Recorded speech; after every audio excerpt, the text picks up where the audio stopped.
to everyone watching at home, our viewers, and just break it down for you. So we're going to be breaking down the Kenyan climate agenda. The figures, of course, we'll have the figures running on the screen. 56 billion USD is the amount required to implement Kenya's new NDCs. Now, 300 billion USD is the amount of money that developed countries should mobilize per year for developing countries.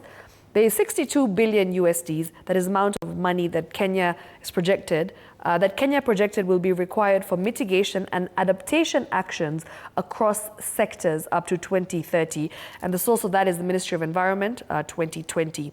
Now let's go on to Kenya's climate agenda. Kenya's 2020 to 2030 NDC. In case you don't know what NDC is, it's the Nationally Determined Contributions, that's NDC, National Climate Action Plans, by each country under the Paris Agreement.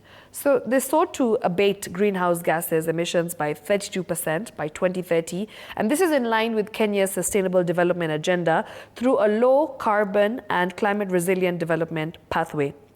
Mitigation activities included in the NDC are: 1. Increasing of renewables in the electricity generation mix of the national grid, the enhancement of energy and resource efficiency across the different sectors, as well as now the achievement of a tree coverage of at least 10% of the country land area, and lastly, the achievement of land degradation neutrality.